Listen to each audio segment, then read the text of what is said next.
Assalamualaikum. Di dunia kesehatan holistik, beberapa tahun belakangan orang banyak ngomongin autofagi.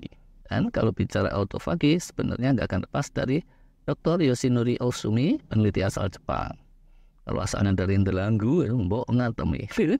Ngatemi siapa pula? Tahu deh. Kemarin ada viewer baru yang nanya, autofagi itu apa sih? Nah, nanti sekarang kita bahas nih soal Dr. Ohsumi. Sesungguhnya autofagi yang menang Nobel terkait itu tahun 2016 yang lalu. Belum terlalu lama ya kalau 2016 itu sampai sekarang. Tapi terus sudah banyak penelitian lanjutan karena hal itu memang menarik buat siapa aja yang mau sehat. Benernya ya, yang pertama nyebut soal autofagi itu pakar dari Belgia tahun 60-an. Tapi di zaman tahun 60-an, pemahaman dan alat-alat untuk meneliti soal biologi di tingkat sel itu belum secanggih sekarang. Karena itulah selama bertahun-tahun soal autofagi ini mandek, yaitu sampai Dr. Ohsumi tampil di belantika dunia. Dr. Ohsumi ini udah sepuh ya, lahirnya Februari 1945 di zaman perang di Fukuoka. Bungsu dari 4 bersaudara, kakak sulungnya laki-laki, lalu 2 kakak lainnya perempuan. Dr. Ohsumi ini lalu berhasil menamatkan sarjananya tahun 1967 dan doktor di tahun 1974 dari Universitas Tokyo. Terus dia merantau ke Rockefeller University di New York City, Amerika Serikat, jadi peneliti postdoktoral. Selesai penelitiannya tahun 1977, dia terus merintis karir jadi dosen dan peneliti di Jepang, malang melintang di bidang biologi seluler sampai pensiun tahun 2014. Bayangkan ya, akhir tahun 1945, tahun 2014 itu dia sudah 69 tahun, tapi terus dia aktif lagi jadi profesor di lembaga riset inovatif di Tokyo Institute of Technology, mengepalai unit penelitian biologi seluler.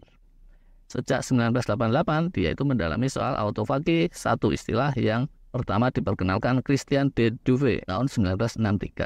Dan soal lain-lainnya juga sih sebenarnya, tapi yang bikin dia terkenal itu soal autofagi.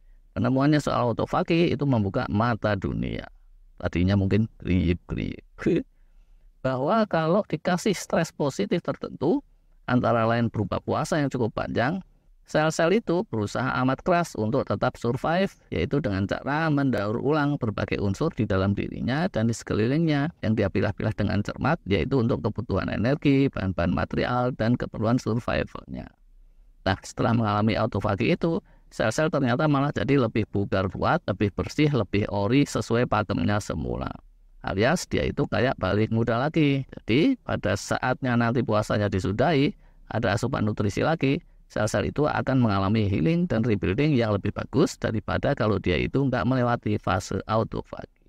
Nah, sebelum paham soal autofagi, dulunya pendapat pakar itu umumnya ya, sel-sel bisa kembali solid dan ori kalau dia itu mati lewat mekanisme apoptosis gitu, terus digantikan dengan sel-sel baru. Nah, ternyata dengan autofagi, sel itu kayak mobil gitu ya. Selain bisa diganti baru keseluruhan, bisa juga diganti onderdilnya saja secara parsial atau direparasi, terus balik cak-cak lagi, alhamdulillah. Ini beneran amat menarik minat para ahli penuaan, dan ujungnya yaitu tadi, tahun 2016, Dr. Ohsumi dapat Nobel, dan saat menerima Nobel di Nordik sana, dia ditemani oleh istrinya, Mariko namanya, yang juga seorang profesor peneliti, dan sering bareng-bareng nulis naskah ilmiah bersama sang suami. Bayang nih ya, suami istri saat di kamar aja tuh mungkin nggak ngomongin soal cinta, malah ngomongin soal biologi di tingkat sel. Tapi peneliti-peneliti ulung tuh emang mesti sampai taraf kayak gitu ya kayaknya. Impinya aja itu soal biologi. Memangnya kita. Impinya malah ngimpi kelelekan iwas itu kita. Sorry. Tahun 2023 ini, Dr. Ohsumi umurnya 78 tahun. Itu saat video ini dibuat, dia masih awet sehat juga. Tapi sebenarnya bukan orang yang kelihatan awet muda banget. Ironis ya, ahlinya teori autofagi, tapi dia sendiri kelihatan sepuh. Tapi emang dasar umurnya udah 78 tahun sih ya. Ada pelajaran buat kita. Tahu teorinya itu satu hal, praktekinnya itu beda lagi. Soalnya ya, kalau mau awet muda, mestinya orang itu udah memainkan segenap jurus sejak umur 30-an. Dan sedangkan Dr. Ohsumi ini, saat umur 30-an mungkin belum beneran nemuin ilmunya. Jadi ya gitu deh. Tapi kita semua tentu kan ingin ya, generasi penerus, pinter-pinter, jagoan.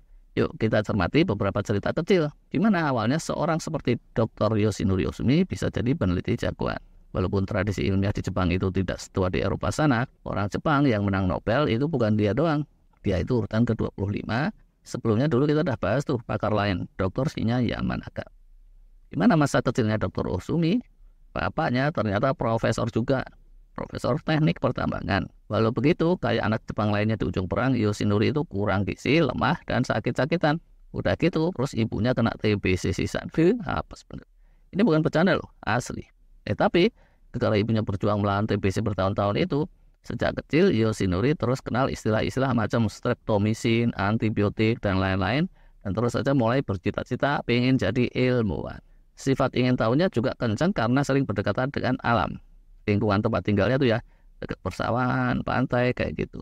Dan bukannya area urban perkotaan, bisa jadi ini juga faktor penting. Nah gitu, saat brothers-nya itu kuliah, dia sering kasih buku-buku bacaan, makinlah ketertarikan Yoshinori untuk menjadi ilmuwan makin kencang. Seni nggak bakat, olahraga juga tubuhnya itu ringkih, tapi secara akademik dia terus prestasinya lumayan. Awalnya dia pengen kuliah kimia, tapi terus terpikat biologi molekuler. Ya udah, kesitulah dia akhirnya. Lama-lama keranjingan jadi peneliti. Ini penting banget. Kalau nggak punya passion tuh ya, belajar mikrobiologi gimana sih? Lelat, pasti kayak gitu kan ya.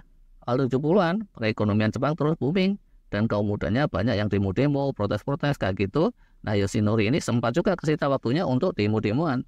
Kalau game online sih belum ada untungnya. Jadi selamat. Walah. Di tahun 1971, Yoshinori ini terus kepincut seorang juniornya, Mariko Nakazawa. Terus mereka nikah, punya anak, dan urusan rumah tangga ini nyaris menggagalkan program doktornya Yoshinori. Untungnya tetap lulus juga 1974. Terus nekat hijrah ke New York City. Penelitian postdoktoral di Rockefeller University. Diajak sama orang Jepang yang udah duluan ke sana. Dilatih istrinya juga diterima jadi peneliti. Sekeluarga pindah itu ke Amerika. Kebayang ya, segimana itu ribetnya. Keluarga muda, punya anak kecil, hijrah ke New York City. Yoshinori bilang itu tuh pertama kali ya pula dia keluar Jepang. Masya Allah. Kata kuncinya di sini hijrah. Ini memang penting kok ya. Orang yang takut hijrah, gimana sih mau sukses? Susah banget. Di New York, dia terus nemuin sejumlah teknik-teknik baru dengan susah payah. Tapi terus tahun 1977 dia diiming-imingi posisi baru di Jepang. Ya udah, ujungnya dia terus pulang sama anaknya yang sulung yang menjelang 6 tahun. Sedang istrinya masih tinggal di Amerika sampai beberapa bulan kemudian karena masih ada kerjaan di situ dan barusan ngelahirin bayi pula anak kedua. Iya loh. Begitu bayinya udah rada gedean, kerjaan beres, baru deh anak kedua dan sang istri nyusul balik ke Jepang ngumpul lagi. Di Jepang itu urusan masih susah lagi. Soalnya ya dia itu coba neliti hal-hal yang sama orang lain belum terlalu diteliti. Dan itu soal yang renik kecil-kecil gitu. Gagal juga sering, buntu juga sering. Berapa kali pindah lab juga sampai dia nemuin mekanisme detailnya autofagi tadi itu.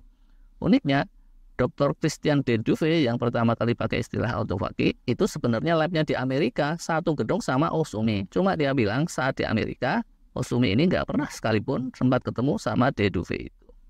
Ironisnya lagi, walaupun dia ini nemuin soal detailnya autofagi, kalau kita coba search model diet atau fasting ala Dr. Yoshinori Ohsumi di internet, itu tuh nggak ada loh. Kayaknya dia itu bukan penggiat fasting sih, beneran. Dan karena sejak kecil dia juga bukan penyuka olahraga, Dr. Yoshinori Ohsumi itu juga tidak dikenal sebagai orang yang rutin olahraga juga.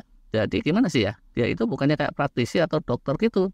Dia itu peneliti basic science, ilmu murni, dan bukannya jagoan dalam jurus-jurus aplikatif atau terapan. Jadi ya gitu deh. Apakah rutin makan suplemen? Saya juga nggak tahu tuh. Googling sana-sini nggak ada informasi. Ini bisa jadi renungan kita juga sih.